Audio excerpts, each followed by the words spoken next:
Welcome to Depression, a first-person journey. My name is G.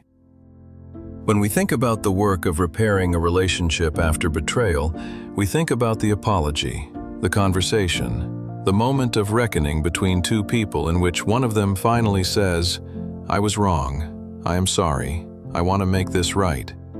That apology matters deeply. However, there is an apology that has to come before that one that is harder in many ways, because there is no one standing in front of you to receive it. There is no hand to hold, no face to look into, no other person whose reaction can tell you whether you got it right.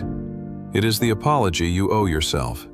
Not in the sense of excusing what you have done, not in the sense of letting yourself off the hook for the damage you have caused, but in the sense of finally turning toward the person inside you who has been wounded since long before any of the destruction began, and acknowledging, perhaps for the first time, that his pain was real, that his wounds were real, and that he deserved better than to carry them alone and unnamed for as long as he did. This episode is about that apology, and about the work of self-forgiveness, which is not a destination you arrive at, but a practice you commit to. One of the most searched and least discussed subjects in the entire landscape of male mental health. Men are not taught to forgive themselves. They are taught to push through, to move on, to not dwell. And so, they carry their wounds throughout their lives, unnamed and unexamined. And those wounds shape everything: their relationships, their choices, their capacity for love, without them ever fully understanding why. I want to tell you about something that came out of therapy, something I did not go in looking for, something that, when it was first named, I resisted with everything I had, because it felt too convenient, too psychological, too much like an excuse. The therapist called it an anxious attachment pattern rooted in early relational wounding. In plain language, what many people refer to as mommy issues. And I want to talk about that term honestly, because it is one that men dismiss almost immediately. It sounds reductive. It sounds like something people say to explain away personal responsibility. It sounds, frankly, like weakness. But here is what I have come to understand. It is not an excuse. It is a map. And when you finally have the courage to read it, it shows you exactly how you ended up where you are. The relationship I had with my mother was complicated. I want to be careful here because she is my mother and I love her. I am not here to make her the outlaw of my story. But I also owe it to myself, and to anyone listening who recognizes what I am about to describe, to be honest about what that relationship taught me about love. The love I experienced growing up came with conditions attached, not always spoken, not always intentional, but present nonetheless. There were expectations, high ones, difficult ones, and the feeling of being valued was often tied to whether or not those expectations were being met. When I succeeded, there was warmth. When I fell short, there was distance. And as a child trying to make sense of the world, I absorbed a lesson that I would carry into every relationship I ever had. Love is something you earn. And if you are not performing well enough, it will be withdrawn. That lesson did not announce itself. It did not sit in my conscious mind as a belief I could examine and challenge. It lived deeper than that. It lived in the part of the brain that operates beneath thought, in the nervous system, in the body's instinctive responses, in the automatic ways a person moves through the world without ever questioning why. Neuroscientists and attachment theorists have documented this extensively.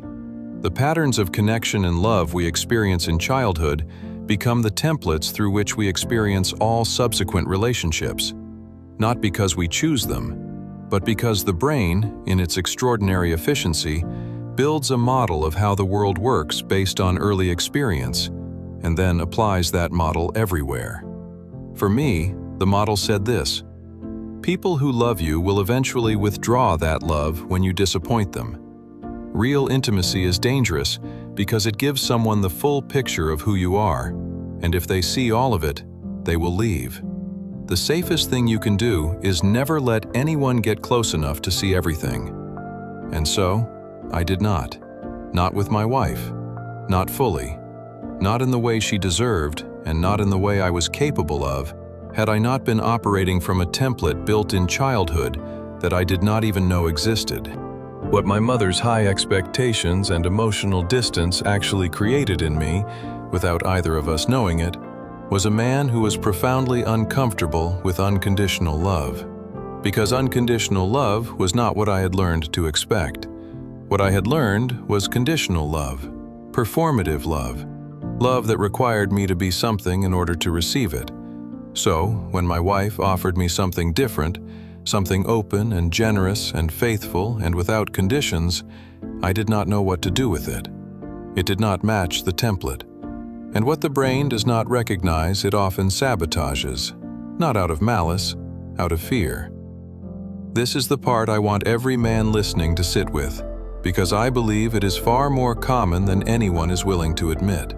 When a man has been conditioned from childhood to associate deep emotional intimacy with danger, with the risk of being seen fully and found lacking, he will find ways to keep that intimacy at arm's length, even with the person he loves most, even with the person he has committed his life to. Sometimes that looks like emotional unavailability, the inability to go deep in conversation, the deflection of vulnerability with sarcastic humor or anger or silence.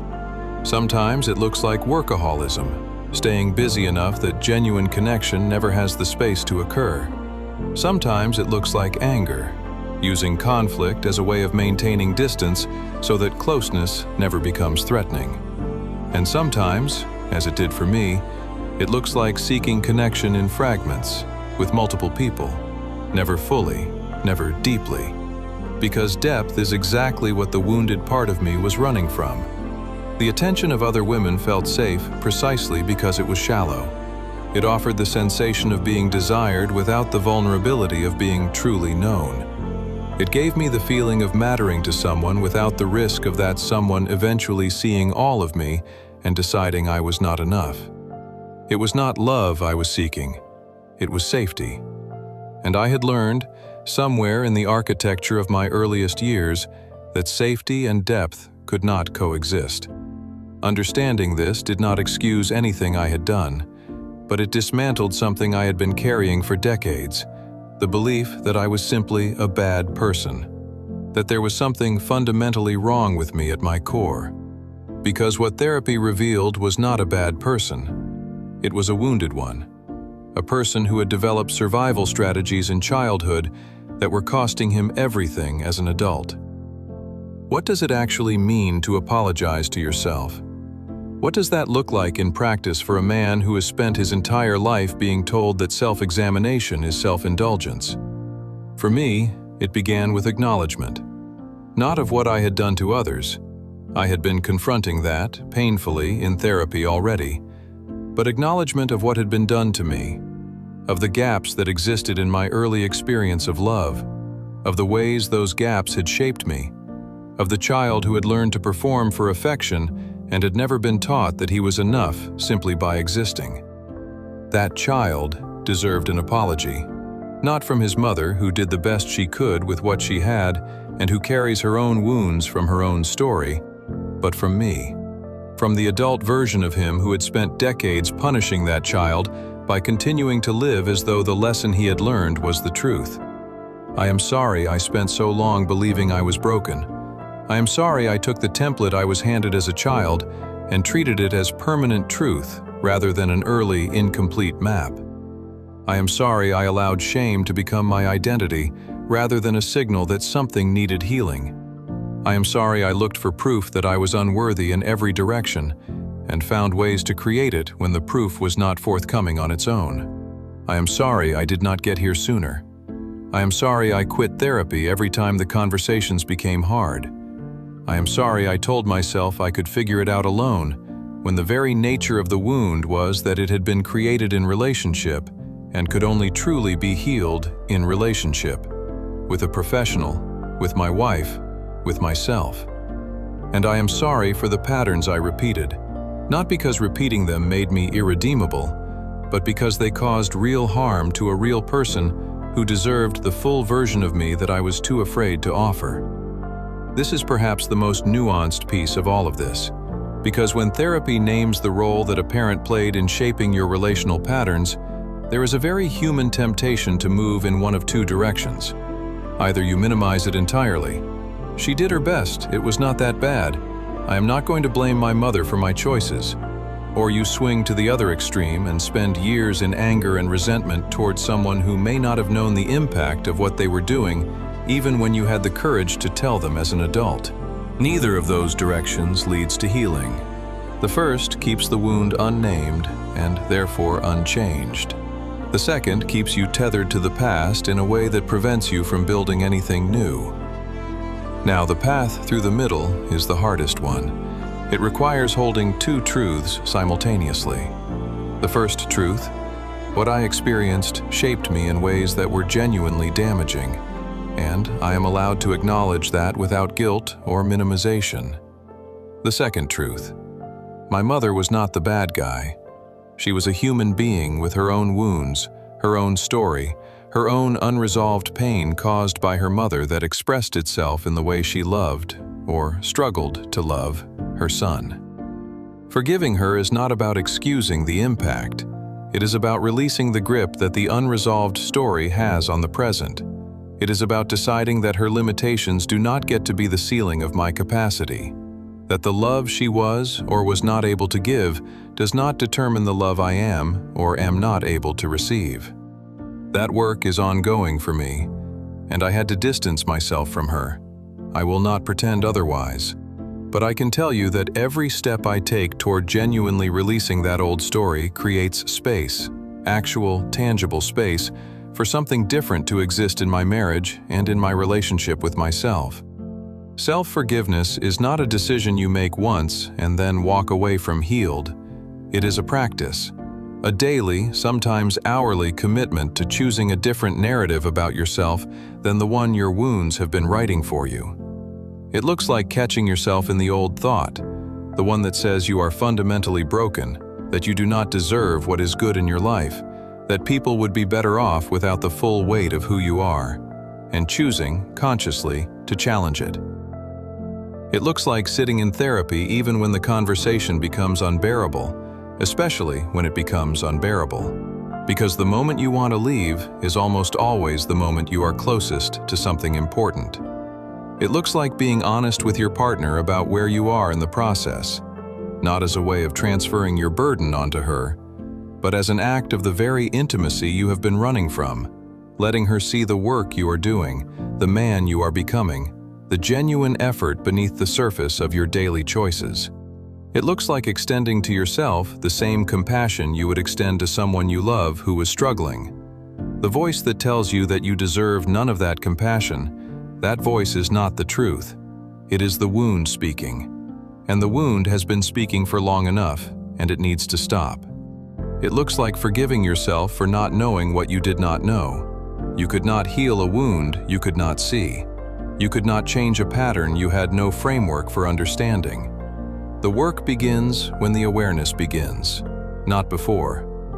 If you are listening to this and you recognize the template I have described, if you grew up in a home where love felt conditional, where expectations were high and hard to meet, where emotional warmth was something you had to perform for rather than simply receive, I want you to know something important.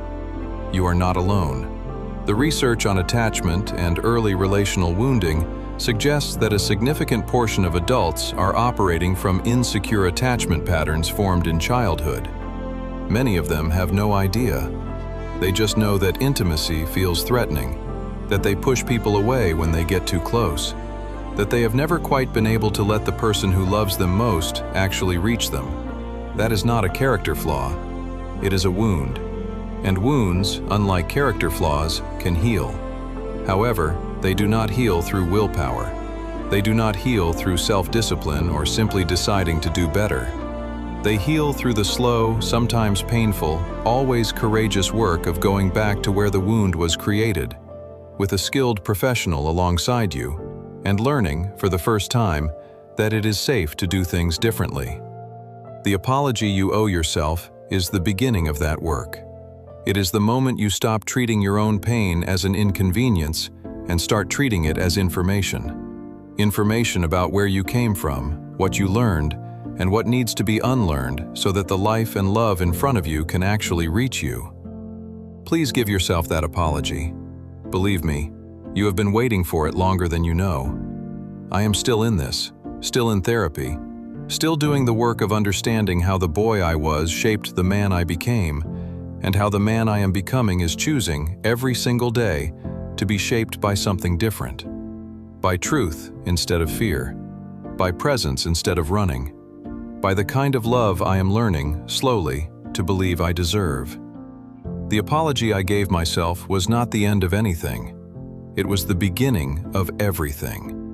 If you are willing to give yourself that same apology, to look at your own story with honesty and compassion and without flinching, I believe the same will be true for you. You are not your wounds, but you do have to acknowledge them before you can move beyond them. Start there. Everything else follows. And, as always, remember, your story is still being written.